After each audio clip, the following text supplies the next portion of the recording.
Mardi 2 mai 2017, mesdames et messieurs, bonsoir. Au sommaire de l'actualité, manifestation singulière ce jour au ministère du Travail et de la Fonction publique. Des cadres de ce ministère protestaient contre leur désœuvrement.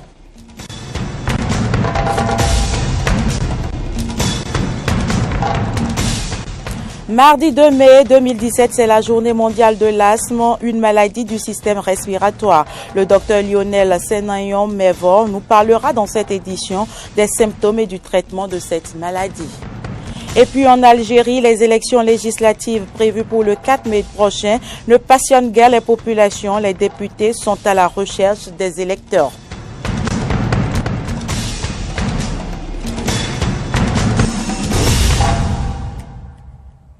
Merci pour l'attention. La liberté de la presse au Bénin, état des lieux sous le régime de la rupture. C'est autour de ce thème que se sont poursuivis ce 2 mai 2017 les journées médias du Bénin ouvertes dimanche dernier. Personnalités politiques, acteurs des médias, étudiants en journalisme et sympathisants des hommes de presse se sont retrouvés dans les locaux de l'école supérieure ESAE à Cotonou pour échanger sur le présent et l'avenir de la profession au Bénin. Les journées médias se poursuivent jusqu'au 3 mai, journée internationale de la liberté de la presse, notamment au stade de l'amitié de Cotonou. Au registre santé, mardi 2 mai 2017, c'est la journée mondiale de l'asthme. Considérée comme la maladie chronique inflammatoire la plus courante chez les enfants, il est important de connaître sa définition et ses symptômes. C'est d'ailleurs ce que le docteur Lionel Senayon nous explique. On peut dire que l'asthme est une pathologie chronique liée à une inflammation de la muqueuse bronchique. C'est une pathologie qui est liée la plupart du temps à l'exposition à des allergènes qui se retrouvent dans notre environnement. Les allergènes, ce sont des substances qui se retrouvent dans l'environnement, notamment la poussière, le pollen. À Cotonou, on va citer la fumée des moyens de déplacement, des motos, des voitures, le parfum. Ce sont entre autres ces allergènes qui peuvent être à la base des crises d'asthme. Mais en dehors de ces allergènes, on retrouve également d'autres éléments comme un effort physique intense ou bien certains médicaments, notamment l'aspirine. Et la sévérité ou la gravité de la maladie ou de la crise peut être déterminée en fonction de la fréquence et de la chronologie de ces crises. Les symptômes, ce que nous rencontrons principalement, c'est une dyspnée. Une dyspnée, c'est une gêne respiratoire, donc une difficulté à respirer. Donc c'est le principal symptôme par lequel se manifeste l'asthme. Mais en dehors de ça, nous avons d'autres manifestations telles que les toux. Le sujet qui est pris d'une quinte de toux sèche, une toux sèche, on peut avoir parfois des éternuements. Ce sont des symptômes qui touchent les poumons, qui dénotent d'une atteinte de nos poumons, donc notamment la dyspnée, la toux, les éternuements. Ce sont ce que nous rencontrons la plupart du temps chez les patients qui viennent pour une crise d'asthme. Et puis le docteur Lionel Senayon-Mevor nous parle aussi du mode de traitement de cette maladie au micro de Carnot François Ongbede-Rinto. L'asthme a plusieurs paliers. Et ces paliers sont déterminés par le médecin en fonction de la fréquence et de l'intensité des crises. Donc, en fonction des différents paliers auxquels le médecin classe le patient, il y a un traitement spécifique qui lui est apporté. Le traitement le plus courant que nous rencontrons, ce sont des bronchodilatateurs parce qu'il faut retenir que dans les manifestations de la crise, c'est la difficulté à respirer. Cette difficulté à respirer est notamment liée à une obstruction des bronches, c'est-à-dire que les bronches sont de petits canaux, de petits tuyaux par lesquels l'air passe. Et ces canaux leur diamètre sera réduit à cause de l'inflammation causée par les allergènes dont nous avons eu à parler. Donc le principal traitement qui est mis est un médicament qui permet à ces canaux de retrouver un diamètre suffisant pour permettre une libre circulation de l'air. Mais en fonction des niveaux de sévérité, il y a d'autres traitements adjuvants qui sont associés à ce traitement qui permet une dilatation des bronches pour permettre à l'individu de retrouver une respiration normale.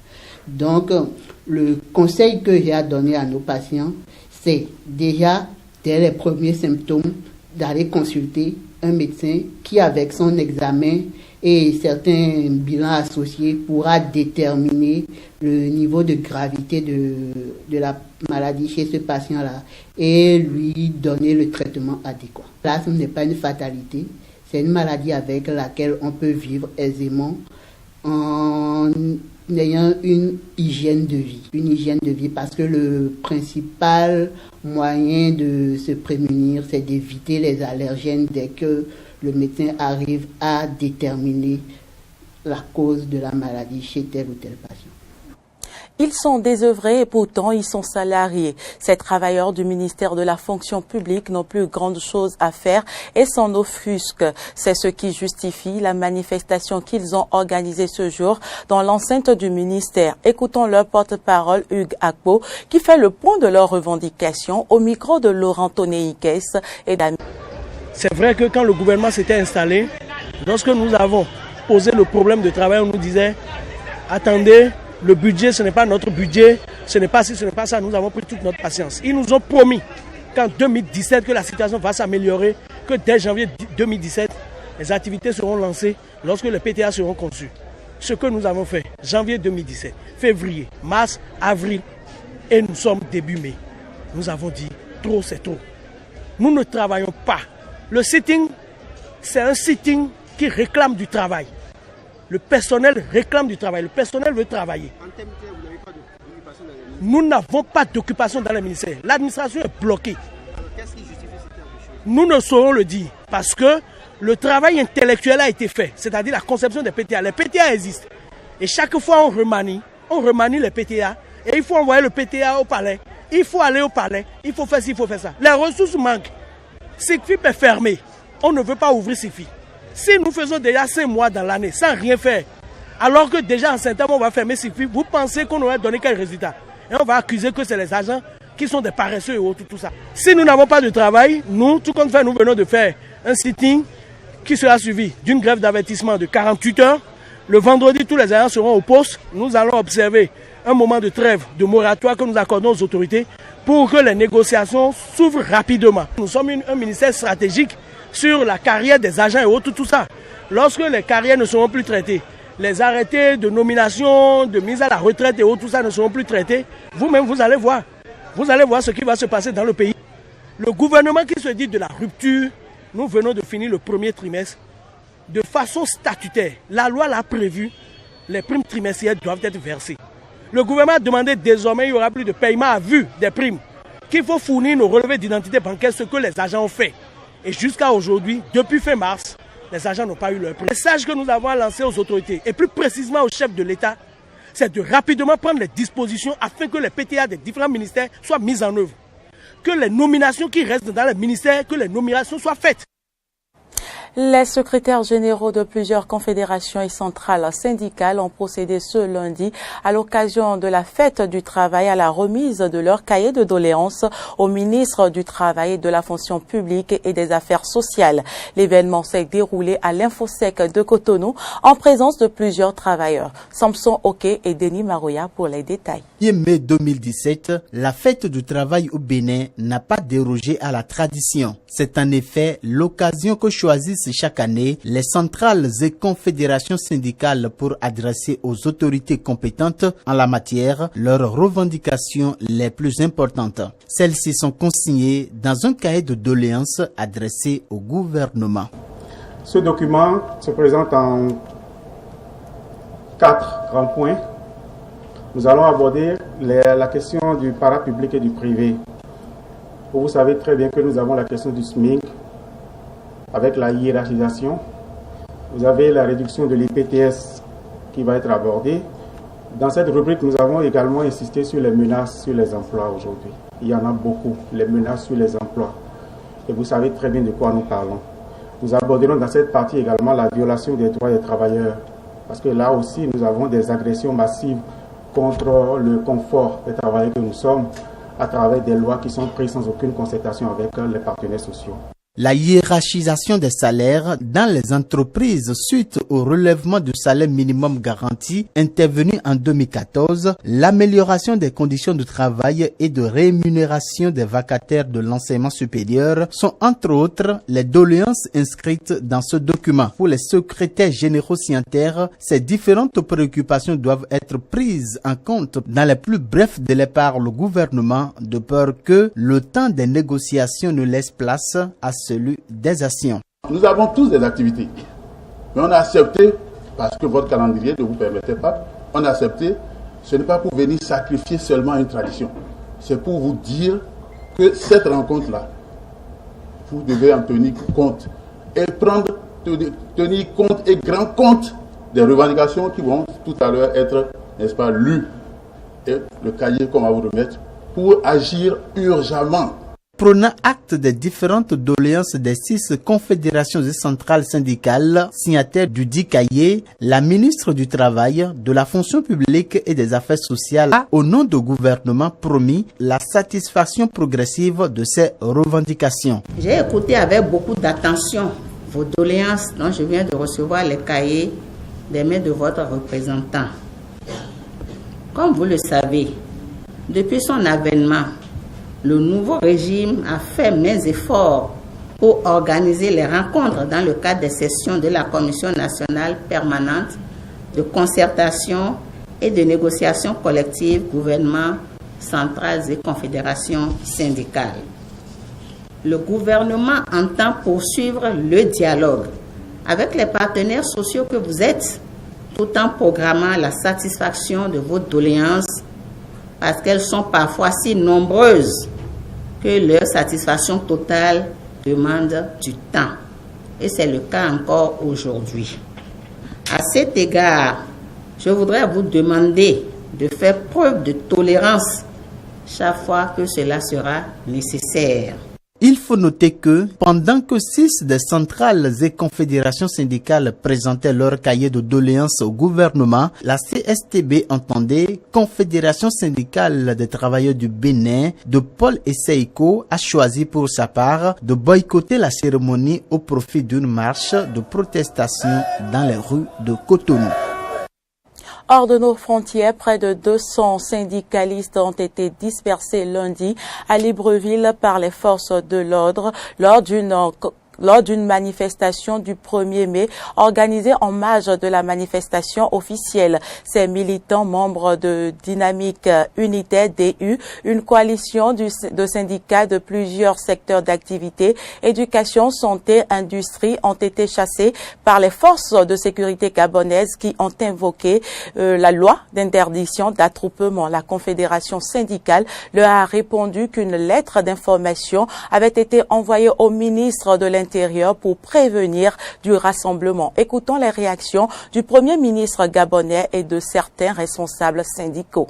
Le gouvernement, sur les hautes instructions du chef de l'État, travaille d'arrache-pied pour apporter les réponses idoines à ces préoccupations, dont certaines, touchant à des domaines fondamentaux, sont d'une urgence capitale. C'est le gouvernement lui-même qui s'oppose à tout. Il fait des promesses et il n'obéit pas, il ne les respecte pas. Nous, on fait quoi? On réagit.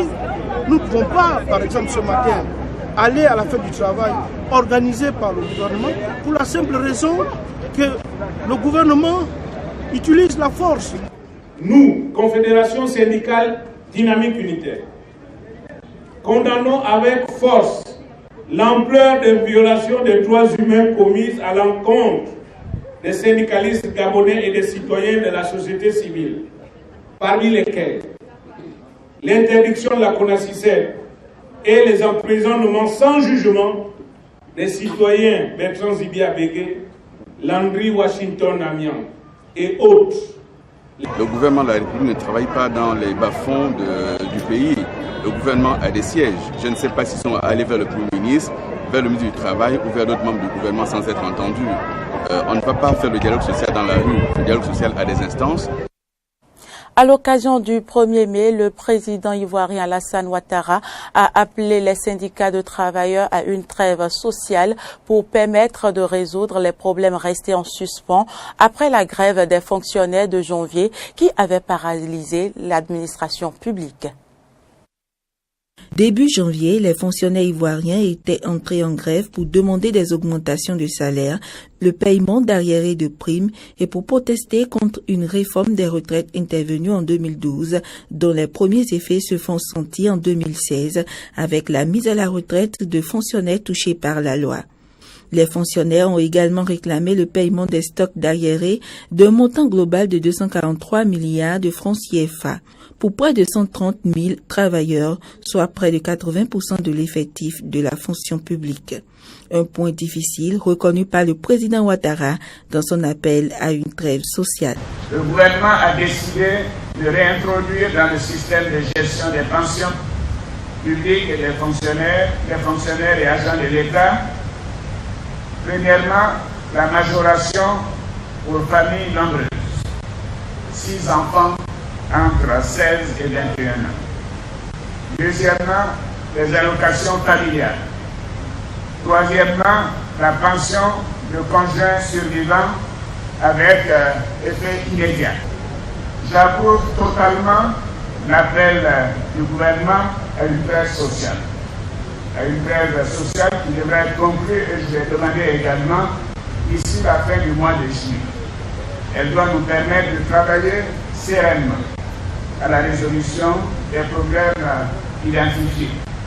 Et je me félicite de la mise en place du comité de la trêve sociale qui devra en examiner les modalités. Des propos bien accueillis par les fonctionnaires ivoiriens qui restent tout de même sur leur faim par rapport à la question du stock des arriérés. La question centrale pour laquelle nous étions là aujourd'hui, c'est la question des arriérés, du stock des arriérés. Et sur cette question-là, nous repartons vraiment en restant sur notre faim. Nous n'avons pas eu la réponse que nous attendions. Nous attendions un geste du président de la République. On nous ramène à un dialogue qui pourrait s'achever dans 2 mois. J'avoue que je suis un peu déçu.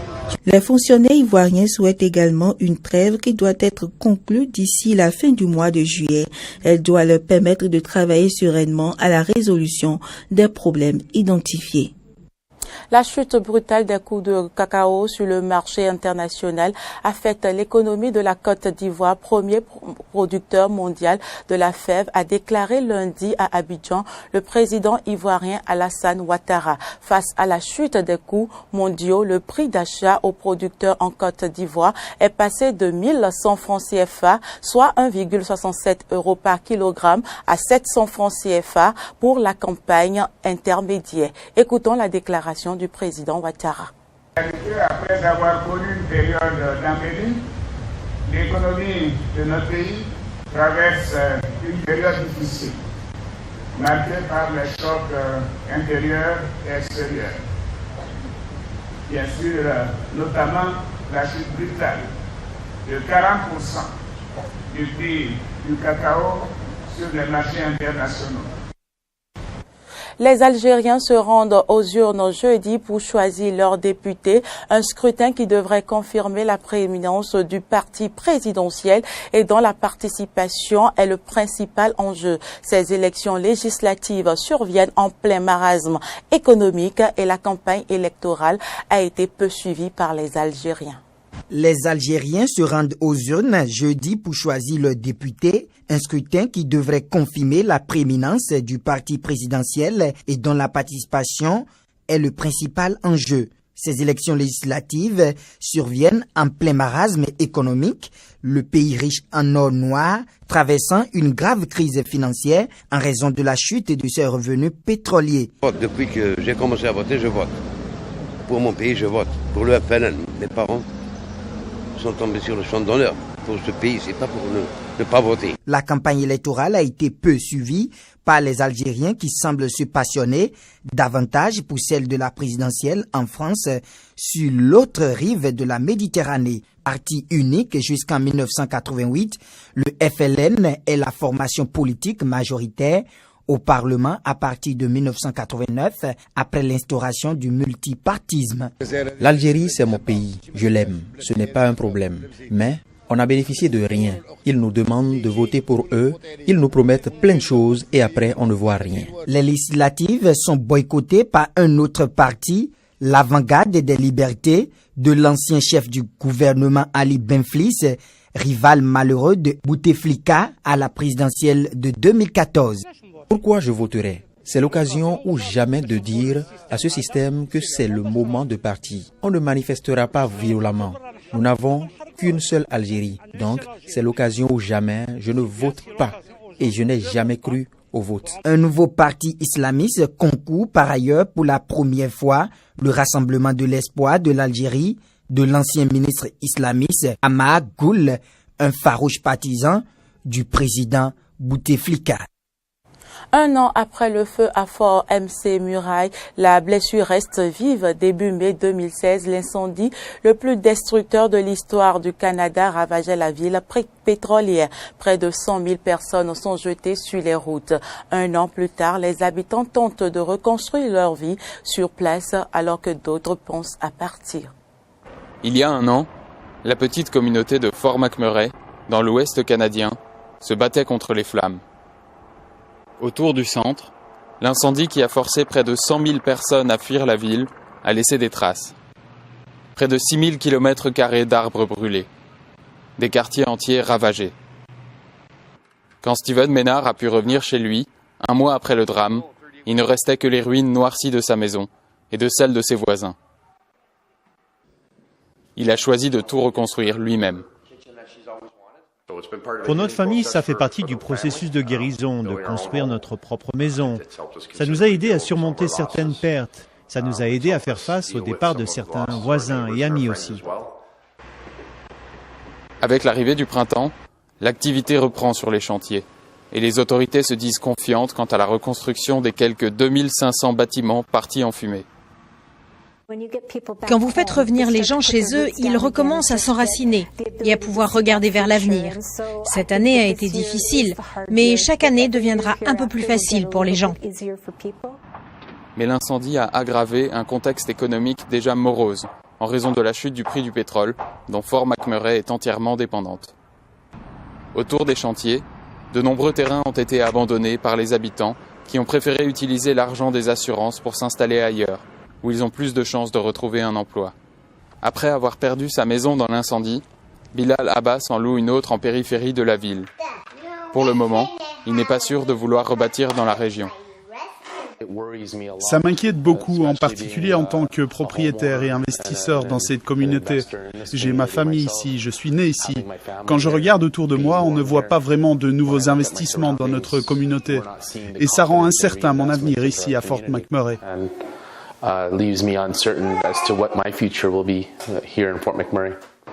Un an après la pire catastrophe naturelle du Canada, 15 000 personnes ne seraient toujours pas revenues à Fort McMurray. La reconstruction a déjà coûté plusieurs milliards de dollars et les perspectives d'avenir sont toujours incertaines pour de nombreux habitants de la région. C'est tout pour cette édition. Merci de l'avoir suivi. Nos informations sont aussi à suivre sur les réseaux sociaux Facebook et Twitter et sur notre site internet benin-eden.tv. Bonsoir chez vous.